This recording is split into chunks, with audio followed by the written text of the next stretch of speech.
तीसरा अध्याय। तब राजा दिलीप कहने लगे कि महाराज, यह पर्वत कितना ऊंचा और कितना लंबा चौड़ा है।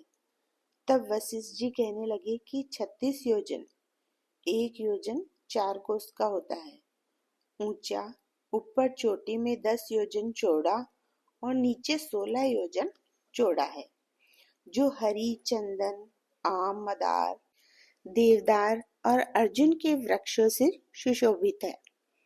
दुर्भिक्ष से दुखी होकर इस सुंदर पर्वत को और फल फूलों से परिपूर्ण देखकर भृगु ऋषि वहीं रहने लगे और यहाँ पर कंदराओं, वनों और उपवनों में बहुत दिनों तक तप करते रहे। इस प्रकार जब भृगु ऋषि वहां पर अपने आश्रम पर रह रहे थे, तो एक विद्याधर अपनी पत्नी सहित उतरा। वह अत्यंत दुखी थे। उन्होंने भृगु ऋषि को प्रणाम किया और ऋषि ने बड़े मीठे स्वर में उनसे कहा कि हे विद्याधर, तुम बड़े दुखी दिखाई देते हो, इसका क्या कारण है?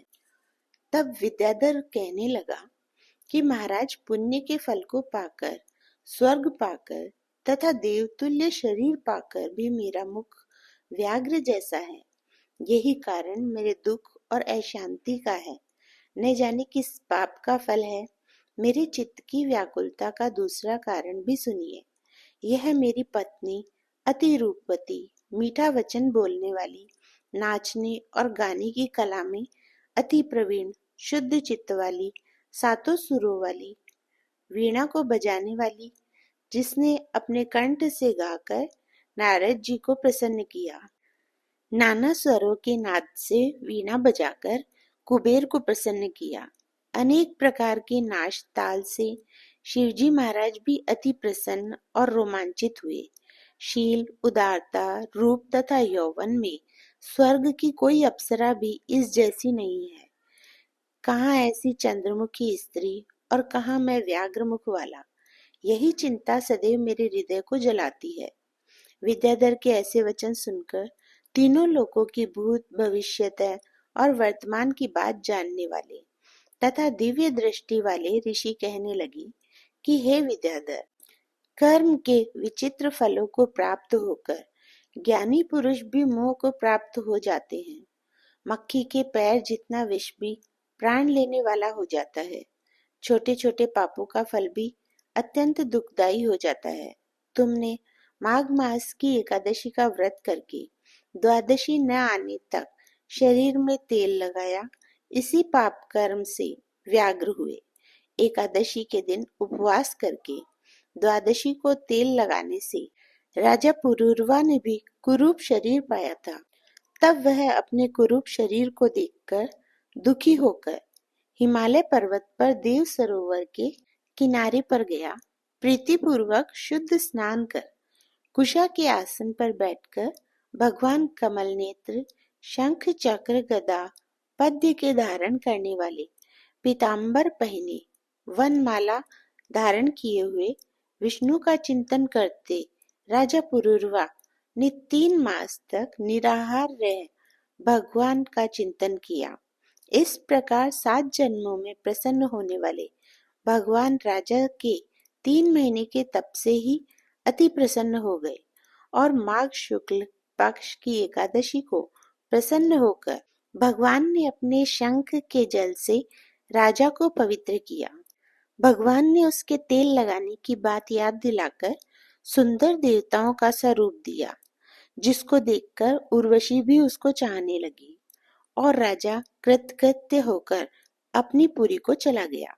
भृगु ऋषि कहने लगे कि हे विद्याधर, इसलिए तुम क्यों दुखी होते हो?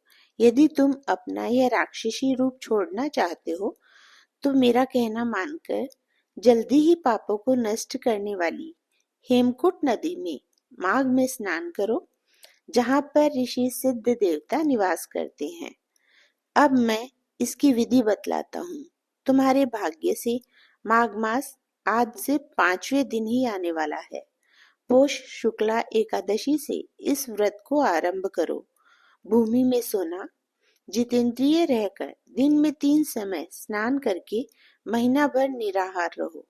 सब भोगों को त्याग कर तीनों समय भगवान विष्णु का पूजन करो।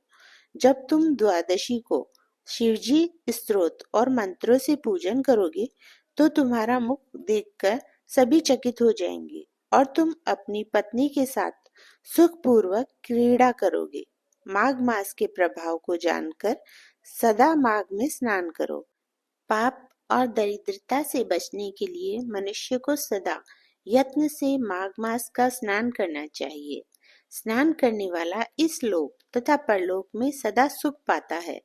वशिष्ठ जी कहते हैं कि हे दिलीप, भृगु ऋषि जी के यह वचन सुनकर वह विद्याधर अपनी पत्नी सहित उसी स्थान पर पर्वत के झरने में माघ मास का स्नान करता रहा और उसके प्रभाव से उसका मुख देव सदृश हो गया और वह मणिग्रीव पर्वत पर आनंद से रहने लगे।